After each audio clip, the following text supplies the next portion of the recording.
தொல்லியல் துறை, கலைத்துறை, பண்பாட்டுத்துறை, பள்ளிக்கல்வித்துறை, செய்தி விளம்பரத்துறை, எந்த துறையாக இருந்தாலும் இதுவரை இருந்த ஆட்சியாளர்கள் செய்த பணிகளை ஒருபோதும் நாங்கள் நிறுத்தப் போவதில்லை. அதற்கு மாறாக அதிலிருந்த குற்றம் குறைகளை களைந்து அதை இன்னும் மேம்படுத்துவதற்கான பணிகள் தான் நம்ம செய்வோம். இது வரைக்கும் இந்த ஆட்சியாளர்கள் போன ஆட்சியாளர் செய்ததை தொடர மாட்டாங்க. அதுல ஒரு பழிவாங்கும் அரசியல் இருக்கும். அப்படி ஒரு ரிவெஞ்ச் பாலிடிக்ஸ் எடுக்கக்கூடிய போக்கு நம்ம கிட்ட கிடையாது. குறிப்பாக தொல்லியல் துறையை பொறுத்த வரைக்கும் காலையில இருந்து விடியற்காலையில இருந்து அடுத்தடுத்து நாங்கள் ஆய்வு பணிகளை மேற்கொள்றோம். கீழடி தமிழர்களுக்கு மட்டுமல்ல, நாகரிகத்திற்கு ஒரு பெரிய தாய்மடி. உள்ள நிற்கும் போது எனக்கு சிலிர்த்து போச்சு. ஒரு பக்கம் கிடைக்கக்கூடிய தக்களிகள் நெசவு இருந்ததற்கான சான்று, இன்னொரு பக்கம் குட்டி கிடக்கும் அந்த கிளாஸ் பீட்ஸ் வணிகம் நடந்ததற்கான சான்று. உரை கிணறு இருக்கு, அங்கிருந்து கால்வாய் கட்டி தொட்டிக்கு கொண்டு வந்திருக்காங்க. தொட்டியில சாயம் போட்டிருக்கிறாங்க. அப்ப அங்க ஒரு ஃபேக்டரி இருந்திருக்கு. சரி, சாயத்துல இருந்து வெளியேறிய தண்ணீர் அதை இன்னொரு தொட்டியில கூழாங்கற்களை நிரப்பி அதை ரீசைக்கிள் பண்ணி இன்னொரு உரை கிணறுல சுத்தப்படுத்தி விட்டுருக்காங்க. அப்ப நாகரிகம் இருந்ததற்குமான சான்று, ரீசைக்கிள் ரீயூஸ் எல்லாம் பண்ணியிருக்காங்க என்பதற்கான சான்று. இது மட்டும் கிடையாது, இன்னும் அகரத்துல கொந்தகையில அடுத்தடுத்து பக்கத்துல எல்லாம் நாங்க முறைப்படி பர்மிஷன் எல்லாம் அதை கண்டினியூ பண்ணி அகழாய்வு பணிகள் தொடர்கிறது. தொல்லியல் துறையில் இதுவரை இல்லாத வரலாறு காணாத மிகப்பெரிய சாதனைகளை செய்வதற்காக நம்முடைய அரசு தொடர்ந்து வேலை செய்யும். போன வாட்டி இருந்த ஆட்சி செய்ததை விட அதிகமான அக்கறையும் அதிகமான நிதி வசதிகளும் அதிகமான ஆய்வு பணிகளும் மேற்கொள்வோம் என்பதை பெருமையோடு சொல்லிக் கொள்கிறேன். ஆய்வு அறிக்கை 2023 ஆண்டு தொல்லியல் ராமகிருஷ்ணன் மத்திய அரசுக்கு அறிக்கை தாக்கல் பண்ண இதுவரைக்கும் வெளியிடப்படல. இது வெளியிடுறதுக்கான தாவேக்கான அரசு முன்னேறப்படணுமா? சில விளக்கங்கள் கேட்டு திருப்பி அனுப்பிட்டாங்க. அது பெண்டிங்ல 3 வருஷமாவே இருக்கு. அந்த கருத்தியல் போர் தொடரும். நான் ஏற்கனவே சொன்னதை மாதிரி இந்த கீழடி என்பது ஒரு மொழி பேசக்கூடிய சமூகத்தினுடைய ஒரு பெரிய வெற்றியா நம்ம பார்க்க கூடாது. இது எப்படி ஹரப்ப முகஞ்சதாராவை எப்படி தூக்கி பிடிக்கிறோம், அங்க இருக்கக்கூடிய அந்த கழிவு நீரை வெளியேற்றக்கூடிய வசதிகளை வியந்தோதுறோம். இங்க கழிவு நீருக்கும் குடிநீருக்கும் அற்புதமான ஏற்பாடுகள் செய்யப்பட்டிருக்கே. அப்ப ஒவ்வொரு படிநிலையிலும் அதை சயின்டிபிக்காவும் நம்ம நிரூபிக்கணும். நம்ம பழம்பெருமை பேசுவோம், மொழின்னு பேசுவாங்க. தமிழர், தமிழ் மண், இதை குறித்து பேசும் போதெல்லாம் இலக்கிய சான்று தான் இருக்கு. யார் சொன்னா? விஞ்ஞான சான்று இருக்கு, தொல்லியல் சான்று இருக்கு. அப்ப இதை இந்த போர் தொடரும். கருத்தியல் ரீதியாக மீண்டும் நிரூபித்து தேவைப்படுகிற அறிவியல் சான்றுகள் எத்தனை ஆண்டுகள் ஆனாலும் சரி விடாப்படியாக அந்த சான்றுகளையும் தாக்கல் செய்து முறைப்படி ஏஎஸ்ஐயோடு பேசி இது உலகத்திற்கு கீழடியினுடைய பெருமைகளை பறைசாற்றுவோம். இப்ப பாத்தீங்கன்னா தனியார் பள்ளிகள்ல இன்னும் அந்த கட்டண விவரங்களை வைக்கல. நீங்க அரசு அறிக்கையை விட்டுமே வைக்கல. இது எப்படி சார் பாக்குறீங்க? ஏற்கனவே இது மாதிரி குற்றச்சாட்டுகள் வந்த தனியார் பள்ளிகளுக்கெல்லாம் தொலைபேசி ஊடாக அங்க இருக்கக்கூடிய மாவட்ட கல்வி அதிகாரி மூலமாக கடுமையாக நான் பேசியிருக்கிறேன். அதே மாதிரி எய்டட் ஸ்கூல்ஸ், அரசு பள்ளிகள், தனியார் பள்ளிகள் அனைவருமே எங்களுடைய மாநிலத்தினுடைய கண்கள்.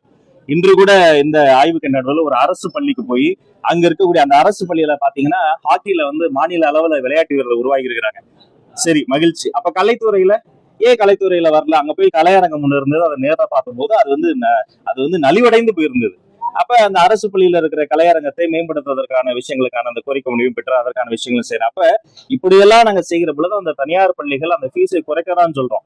அரசு பள்ளிகளை பாதுகாக்க அவர்களுக்கு இன்னும் கொஞ்சம் கை கொடுக்கறான்னு சொல்றோம். ஒரு சிஎஸ்ஆர் ஆக்டிவிட்டியில பங்கெடுக்கிறான்னு சொல்றோம். ஏற்கனவே பல முறையும் சொல்லி இருக்கிறோம். அதை மீண்டும் பல இடங்கள்ல அங்கொன்றும் இங்கொன்றுமாக சில இடங்கள்ல பின்பற்றுறாங்க. பரவலாக பின்பற்றுவதற்கான ஒரு சின்ன டைம் ஸ்பேஸ் நாங்க கொடுத்திருக்கிறோம். அதை பின்பற்றுங்க. நான் மீண்டும் சொல்கிறேன், இதை பின்பற்றுவதன் மூலமாக தமிழ் சமூகம் உங்களை கொண்டாடும். மத்திய அமைச்சர் ப. சிதம்பரம் ஒரு இது இருக்காரு. 9 ஆண்டுல காமராஜர் இருந்த லஞ்ச லாவணி இல்லாத இருந்து இப்ப 6 மாசத்துல தாவேக அரசு பத்திரப்பதிவுல லஞ்ச லாமல் இருக்கு, மகிழ்ச்சி தருகிறது. அப்பனா இதுக்கு முன்னாடி இருந்த அதிமுக திமுக லஞ்சம் இருக்குன்னு சொல்றாரா? இப்படி நீங்க பாக்குறீங்க? கொள்கை தலைவர் கர்ம வீரர் காமராசர் ஐயா அவரை போல ஒரு நேர்மையாளரை பார்க்கவே முடியாது. இதே தொட்டுவிடும் தூரத்தில் இருக்கிற ஒரு ஊரில் நின்று அந்த மாமனிதன் பேசினார். இன்னும் 10 இடத்துக்கு போய் பிச்சை வாங்கி யாசகம் வாங்கியாவது நான் வருவேன், நீ படிக்கிற வேலையை பாரு, நான் மதிய உணவை நான் போறேன் அப்படின்னு சொன்னார். அவர் பாதையை பின்பற்றி இன்று காலை உணவை விரிவுபடுத்தி இருக்கிறோம், மதிய உணவை தரப்படுத்தி இருக்கிறோம். மாண்புமிகு முதலமைச்சர் சி ஜோசப் விஜய் அவர்கள் ஒரு சமூக நல விடுதியில் தங்கக்கூடிய மாணவர்களை நேரில் சென்று வரலாற்றிலேயே முதல் முறையாக ஒரு முதல்வர் ஒரு மாணவர் 1-to-1 பேசி அவர் பேசிய சில நிமிடங்களில் ஒரு ராணுவ வேகத்தோடு அங்க பணிகள்லாம் நடைபெற்றுக் கொண்டிருக்கிறது. அப்ப கர்ம வீரர் காமராஜரினுடைய ஆட்சி தொடர்கிறது என்றுதான் அர்த்தம். இப்ப அரசு பள்ளிகள்ல பாத்தீங்கன்னா குறைவான மாணவர்களே படிக்கிறாங்க, தனியார் பள்ளிகள் அதிகமா சேர்றாங்க. உள் கட்டமைப்பு வசதி ரொம்ப குறைவா இருக்கு. கழிவறை வசதியா இருக்கட்டும், மற்ற வசதிகளா இருக்கட்டும், எல்லாமே குறைவா இருக்கு. என்ன காரணம் நினைக்கிறீங்க சார்? நம்ம பள்ளி போறதுக்கான அரசு பள்ளிகளுங்க கண் போன்றது. கண்ணை தான் பார்ப்போம், கண்ணாலதான் பார்ப்போம், மற்ற உறுப்புகள்லாம் உள்ள தெரியாது. ஆனா அரசு பள்ளிகள் என்பது கண் போன்றது வெளியே தெரியும். இது போல ஒரு இடத்துல என்ரோல்மெண்ட் ரேஷியோ குறைவா இருக்கின்றன. எங்களுடைய கல்வி அதிகாரி என்ன பண்றாரு, அவரை கூப்பிட்டு நாங்க பேசின உடனே நேரிலேயே சென்று பார்த்து மேலும் 10 மாணவர்கள் அங்க சேர்க்க வைத்து உடனடியாக திறந்துட்டோம். அரசு பள்ளிகள் மூடல்னு ஒரு கான்செப்டே கிடையாது. மாணவர்கள் சேரலன்னா நாங்க காத்திருப்போம், வீடு வீடாக போவோம், வீதி வீதியாக போவோம்.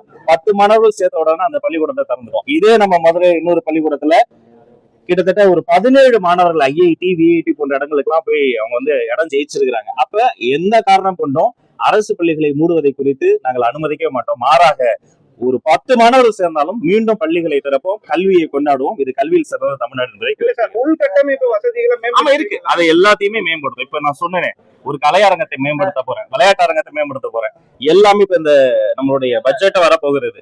எல்லாமே அது அந்த முறைப்படி அந்த அறிவிப்புகளும் இருக்கு. அது நல்ல நல்ல நன்றிங்க.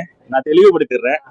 எம்இல மினிஸ்டர் ஆஃப் எக்ஸ்டர்னல் அஃபேர்ஸ்ல முறைப்படி அனுமதி வாங்கி சட்டத்துக்கு உட்பட்டு இப்ப அந்த டிப்ளமேட்டிக் பாஸ்போர்ட் இருக்கக்கூடிய விண்டோ டைம் நமக்கு இல்ல, பட் பர்சனல் பாஸ்போர்ட்லயும் அந்த அமெரிக்க எம்பசி எல்லாம் போய் அந்த விசா வாங்கி மத்திய ஒன்றிய அரசிடம் முறைப்படி அனுமதி வாங்கி சட்டப்பூர்வமாக தான் நான் சென்று வந்தேன் என்பதை இதன் மூலமாக தெளிவுபடுத்திக் கொள்கிறேன். அப்படி போயிட்டு வந்த பிறகும் நீங்க அந்த லெட்டர் அனுமதி வாங்கினீங்களான்னு இப்படி கேட்கறது ஒரு வழமை. அதற்கான தெளிவான விளக்கத்தையும் கொடுத்துரும். மற்றபடி எப்போதும் அன்றும் இன்றும் என்றும் சட்டத்திற்கு புறம்பாகவோ தனிப்பட்ட முறையில் எதையுமே எந்த அமைச்சர்களும் செய்ய மாட்டோம் என்பதை தெளிவுபடுத்திக்கிறேன். அதிமுகல இருந்து எல்லாருமே வந்து தாவே காக்க போறாங்க, அது வந்து துரோகம் பண்ணிட்டு போறது மாதிரி எடப்பாடி சொல்லியிருக்காங்க. அவங்க எப்படி சார் பாக்குறீங்க? நல்ல தலைமையை தேடி தமிழ்நாடே தவிக்கிறது. அதனால் நல்ல தலைவர் இருக்கக்கூடிய தமிழக வெற்றி கழகம் வேண்டாம் தகவலாக இருக்கிறது. அனைவரையும் அரவணைப்போம். ஆனால் உள்ளே வந்த பிறகும் சட்டத்தின் ஆட்சிதான் நடக்கும். கர்ம வீரர் காமராஜரினுடைய கொள்கை பாதையை தான் தொடரும். நன்றி.